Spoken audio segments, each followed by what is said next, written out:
আসসালামু আলাইকুম প্রিয় বন্ধুরা, সবাই কেমন আছো? আশা করি আল্লাহর রহমতে সবাই ভালো আছো। আমিও ভালো আছি আলহামদুলিল্লাহ। আমি আরও একটি নতুন ব্লগ নিয়ে তোমাদের সামনে চলে এলাম। প্রথমেই আমি দুপুরের খাবার থেকেই তোমাদের সাথে ব্লগটি শেয়ার করা শুরু করলাম, কারণ আজ কোনো রান্নার ভিডিও আমি তোমাদের সাথে শেয়ার করব না। আমি সারা দিন কি কাজ করি, কিভাবে সংসারের কাজগুলো এগিয়ে রাখি, সেগুলি আজকে তোমাদের সাথে শেয়ার করব। তো আমি তাই ভিডিও রান্নার করাটা তোমাদেরকে দেখাইনি। বিরিয়ানি মোটামুটি সবাই রান্না করতে পারো, সেটাকে স্কিপ করে গেলাম। তো দুপুরে লাঞ্চ করতে বসে গেলাম, ভাবলাম যে বন্ধুদের সাথে একটু শেয়ার করে নিই, একটু গল্প করি। তো জাইফা তো আছেই, সবসময় হেল্পিং হ্যান্ড আমার সাথেই থাকে। আমার খাওয়া, আমার রান্না করা সব কিছুতেই সবসময় হেল্প করে। তো দেখো, আমি দুপুরের খাবার খাচ্ছি, ভিডিও করছি, আর আমার প্রিয় বন্ধুদের সাথে গল্প করছি। বন্ধুরা, তোমরা সবাই কেমন আছো অবশ্যই জানাবে। দোয়া করছি আল্লাহর রহমতে সবাই অনেক অনেক অনেক বেশি ভালো আছো। তো আমার দুপুরের লাঞ্চটা খেয়ে শেষ করে তোমাদেরকে নিয়ে ছাদে ঘুরতে যাব। দেখবো আজকে ছাদে কি হয়েছে, কি ধরনের সবজি ফলেছে, সব কিছু তোমাদেরকে ঘুরিয়ে নিয়ে আসব। তারপরে অবশ্যই আবার বাসায় এসে অনেক কিছু আজকে তোমাদের সাথে শেয়ার করব। তো বন্ধুরা, আজকের ব্লগটা একটু অন্যরকম হতে যাচ্ছে। আশা করি ব্লগটি তোমাদের ভালো লাগবে। শীতকালের সবজি সিম বলে কথা, দেখো কতটা সিম হয়েছে গাছে, কি পরিমাণ ফুল পড়েছে। তোমরা শর্ট ভিডিওতে হয়তো অনেকে দেখেছো, আজকে আমি এটা একটু লং ভিডিও করে তোমাদের সাথে শেয়ার করার চেষ্টা করছি। তো দেখতেই পাচ্ছ প্রচুর সিম ফলেছে, মাশাল্লাহ অনেক বেশি ফুল ধরেছে এবং সবজিও হয়েছে। এছাড়া আরও অনেক ধরনের গাছপালাই ছাদে লাগানো আছে, তবে বেশ সিম ধরায় আমার খুব দেখতে ভালো লাগছিল। ভাবলাম আমার ভিউয়ার্সদের সাথে একটু শেয়ার করে নেই। তো বন্ধুরা, তোমার এত সিম দেখে কেমন লাগছে একটু বলো তো। পাশেই ক্যাকটাস গাছ আছে, তো এটার জন্য ভিডিও একটু দূর থেকে করতে হচ্ছে, কারণ আমার কাপড়ের সাথে ফুটে যাচ্ছিল। তো এখানে কিন্তু ছাদে অনেক সিম গাছ আছে উপরে নিচে, সেটা একটু তোমাদের সাথে দেখানোর চেষ্টা করলাম। আর চারপাশের ভিউটা একটু দেখো। ওই দূরে যেখানে অনেক গাছপালা দেখা যাচ্ছে, ওখান থেকে একটা নদী বয়ে গেছে। নদীটা অনেক সুন্দর নদী, একদিন তোমাদেরকে নিয়ে যাব ঘুরতে। তো বাকি কি গাছ আছে সেটা কিন্তু আমি তোমাদের সাথে শেয়ার করছি।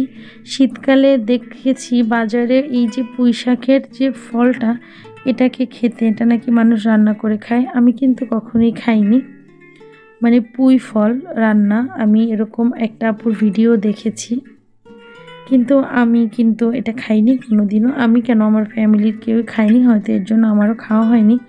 এটা নাকি অনেক মজাদার। তো দেখো পেঁপে গাছে কিন্তু পেঁপে ধরেছে খুব ছোট ছোট। তারপরে ডাঁটা শাক। তো যাই হোক, আমি আর ছাদে বেশিক্ষণ ঘুরলাম না, সন্ধ্যা হয়ে যাচ্ছে, জিসানকে পড়াতে বসাতে হবে। আর তোমরা সবাই জানো আমি অনেক দিন গ্রামের বাড়ি থেকে ঘুরে আসছি। জিসানের অলরেডি নতুন বই দিয়ে দিয়েছে। তো আমি না থাকাতে জিসানের বইটা আমি আর কালেক্ট করতে পারিনি, এটা ওর বাবাই ওর জন্য কালেক্ট করে রেখেছিল। তো দেখো, সেটা ওকে পড়াতে বসালাম। আর হচ্ছে আমি একটু বইগুলো তোমাদেরকে দেখাচ্ছি। 3য় শ্রেণীতে উঠলো, সবাই ওর জন্য দোয়া করবে। তো সব বইগুলো আমি নিজেও দেখছিলাম, জিসানও ঘুরে ঘুরে সব দেখছিল এবং ওকে আমি পড়তে বসিয়ে দিলাম। তাই কিন্তু ছাদের সব গাছগুলো আজকে তোমাদের সাথে শেয়ার করতে পারিনি, অন্য একদিন অবশ্যই শেয়ার করব। তো দেখো, উনি খুব মনোযোগ দিয়ে পড়ছে। তো কিছুক্ষণ ওকে পড়ানো শেষ করে এবার উঠে আসলাম। ভাবলাম জাইফাকে নিয়ে আমি সারাদিন সব কাজ গুছিয়ে করতে একটু হিমশিম খেয়ে যাই, কারণ ও বড় হচ্ছে, তো অনেক বেশি দুষ্টামি করছে আর সবসময় আমার সাথে সাথে লেগে থাকে। আমি রান্না করতে গেলে আমার সাথে, কাটাকাটি করতে গেলে আমার সাথে, এটা আসলে ওর জন্য একটু রিস্কি হয়ে যায়। তো এখন একটু ফ্রি আছি, ভাবলাম কিছু কাজ এগিয়ে রাখি।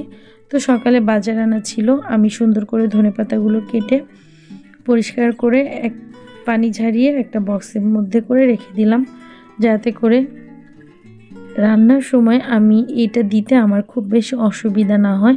এবারে দেখো, কিছু টমেটো আনা হয়েছে, সেই টমেটোগুলো আমি সুন্দর করে ফ্রিজে যেহেতু রাখবো, একটু ফ্রোজেন করে রাখবো, একটু ধুয়ে পরিষ্কার করে। আর যেগুলো হচ্ছে বেশি মানে বোটা আছে ওগুলো ফেলে রাখবো, সেগুলো একটু তোমাদের সাথে শেয়ার করছিলাম। যে আমি সময় যখন হাতে পাই তখন আগামী দিনের কাজগুলো একটু এগিয়ে রাখার চেষ্টা করি, তাতে করে পরের দিনের কাজটা একটু হলেও সহজ হয়ে যায়। তোমরা চেষ্টা করে দেখতে পারো, তোমাদেরও উপকার হবে আশা করি। আর এখানে কাঁচামরিচ আছে, কাঁচামরিচগুলো আমি সেমভাবে মানে বোটা ফেলে বক্সে ভরে ফ্রিজে রেখে দিব। এতে করে কিন্তু আমার কাজগুলো অনেকটাই এগিয়ে যাচ্ছে, বুঝতেই পারছো। আর টমেটোর সব বোটাগুলো আমি ফেলিনি, কারণ হচ্ছে তাতে করে খুব তাড়াতাড়ি এগুলো নষ্ট হয়ে যাওয়ার সম্ভাবনা থাকে। এর জন্য কিছু ফেলেছি, কিছু ফেলিনি। তো এখন আমি এগুলো সুন্দর করে ফ্রিজে রেখে দিব। যখন আমার রান্না করার সময় হবে আমি কিন্তু খুব দ্রুত এটাকে বের করে নিতে পারবো। আশা করি আমার বন্ধুরা বুঝতেই পেরেছো। তো তোমরা যারা দিনের বেলা কাজ করতে হিমশিম খাও, এই প্রসেসটা ব্যবহার করে দেখতে পারো, তাতে করে কিন্তু অনেকটাই কাজে এগিয়ে যাবে। তো বন্ধুরা, আজকে এই পর্যন্তই, দেখা হবে অন্য কোনো দিন অন্য কোনো ভিডিওতে। আল্লাহ হাফেজ।